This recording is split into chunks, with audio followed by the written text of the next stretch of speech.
have that hockey fan in our lives who, no matter what subject about the NHL you bring up, they swing it back to the Penguins. Do you hate that as much as I do? Okay, good, because I'm about to do that to you this morning. Good morning to you. Good Tuesday morning. I'm Dejan Kovacevic of DK Pittsburgh Sports. This is Daily Shot of Penguins. Comes your way bright and early every weekday. If you're into football and or baseball, I also offer up daily shots of Steelers and Pirates right where you found this. The Canadiens survived. They avoided a sweep last night in the Stanley Cup Final by a 3-2 score, with Josh Anderson scoring another big goal for them in overtime.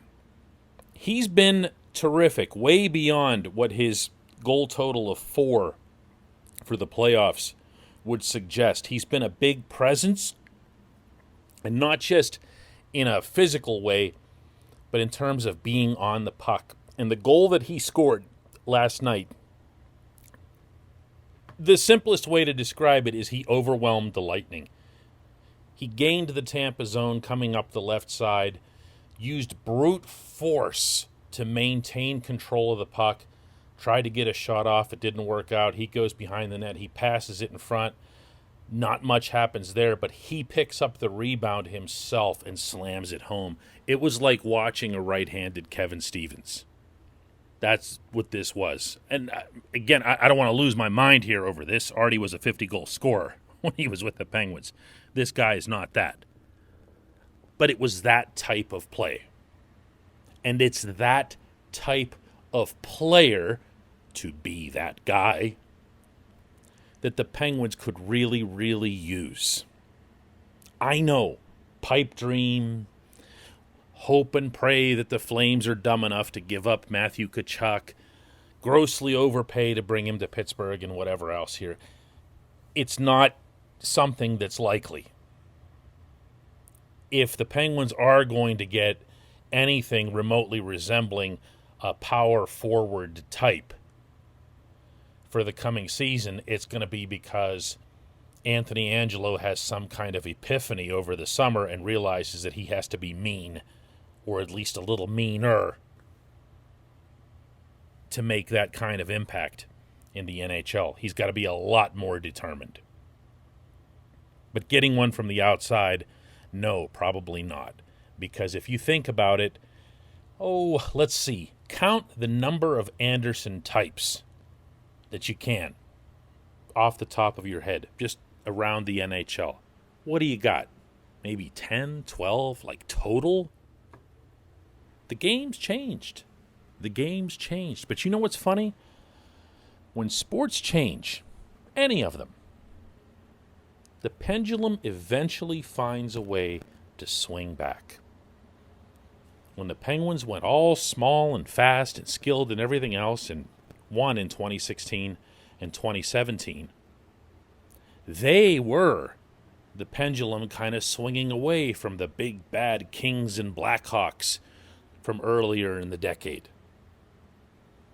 And then come the big bad bruising Capitals to take the Penguins' championship away from them. And the big bad bruising Blues come along. And you know what, by the way? The Lightning are a big hockey team.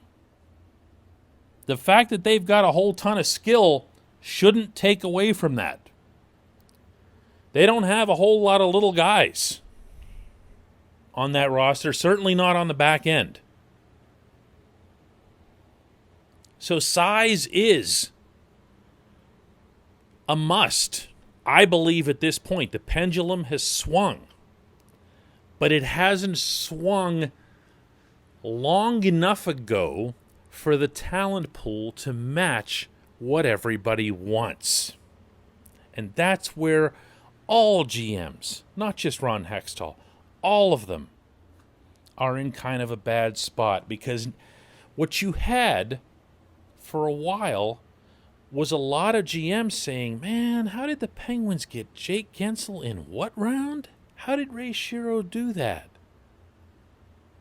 Where am I going to find my next Brian Rust? Or where am I going to find, the next mobile defenseman? That's another big one. The mobile defenseman. Well, mobile defensemen do matter. But you'd like to have your mobile defenseman also be the size of Jamie Alexiak.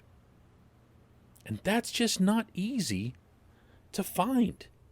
They're not out there. I don't know if they're not being developed, but I know that they're not making it near the NHL ranks. This portion of Daily Shot of Penguins is brought to you by Fubo TV. The monthly cost of cable is over $200. Fubo TV is $65 a month to watch all the same channels. And right now, Fubo TV is offering our listeners a 7-day free trial and 15% off your first month by going to FuboTV.com/DK. Again, that's FuboTV.com/DK. This issue's not going to go away. This is important to note. This issue isn't going to be something that the Penguins can wish away. As heartening as it is that the Lightning are going to win this championship for a second consecutive time, and yes, of course, they will win this, you can't ignore the pattern that I just described, and that the pendulum, I believe, began swinging with St. Louis winning. Not Washington, but with St. Louis. With Washington, it was more a matter of like it was their turn, and of course the Capitals have all kinds of skill on that team. It was the Blues who brought back the Kings/Blackhawks look to them. The Blues just looked and were so much bigger than most of the teams that they were facing. What the Penguins need to do out of this is to find a way. I mentioned Angelo already. I'm not going to, keep laying everything on him. But they need to find a way to graft some of that size into their lineup. And it doesn't have to be Mr. Super Skill Guy. It doesn't have to be someone who has Josh Anderson's talent. Josh Anderson has always been a guy who's been seen as someone who could score. If he wasn't buried in Columbus, and apologies for the redundancy on that, people would have known about him a long time ago. The Penguins, again, are going to need to get creative here. I've put forth the idea of having Jeff Carter be the right winger on Sidney Crosby's line, rather than Brian Rust. Immediately gives the team a bigger feel to it. Make moves like that. Focus on size as it comes to promotions or giving guys a chance. And when I say size, it doesn't always have to be, the 6'3", 220 that Anderson is, or the 6'5", 230 that Angelo is. It can also be someone stockier, like Zach Aston Reese, like Samuel Poulin for that matter. Nathan Legare is also made in that mold. Get bigger, get thicker, get stronger. Stop getting bumped off the puck as easily. Stop getting knocked around as easily. That matters. It really does. When we come back, just one question.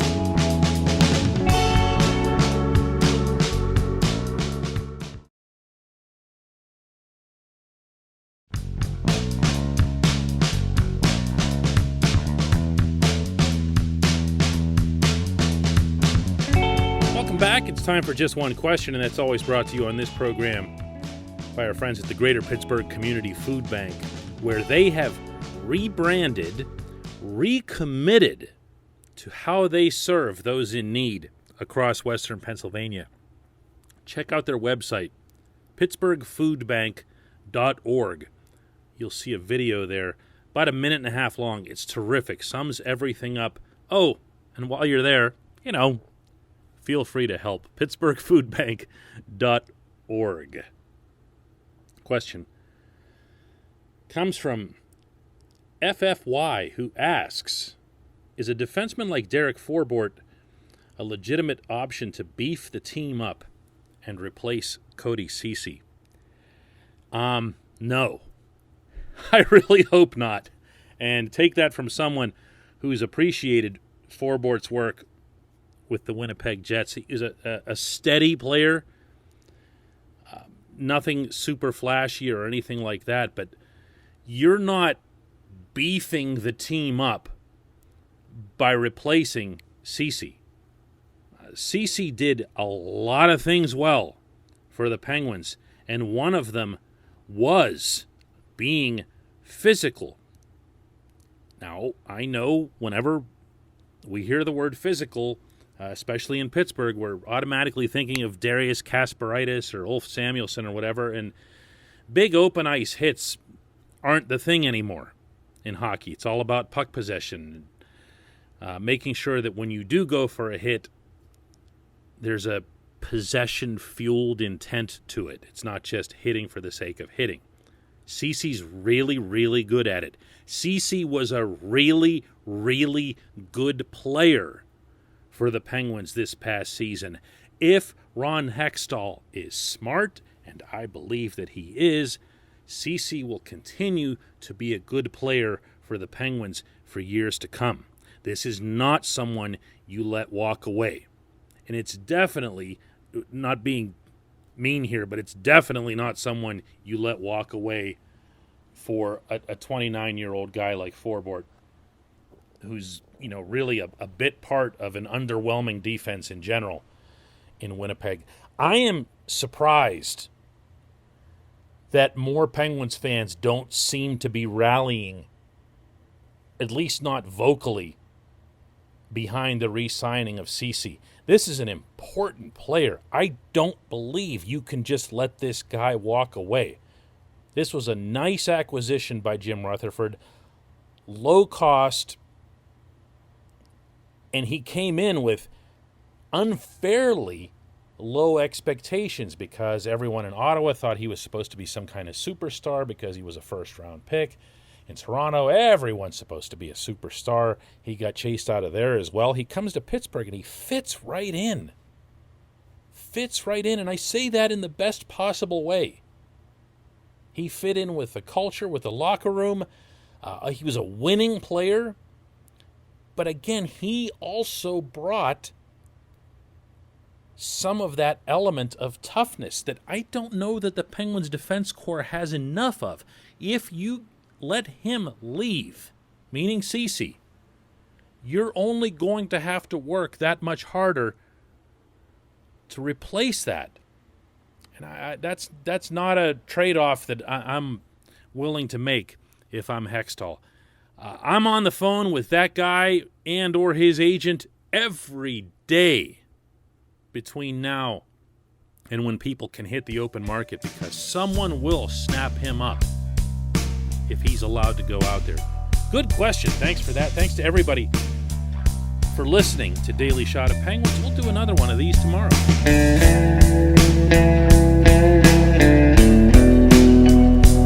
Hey everybody, thanks for listening. Please subscribe to our DK Pittsburgh Sports channel, and don't forget to hit the bell to get notified every time we post a new video or podcast.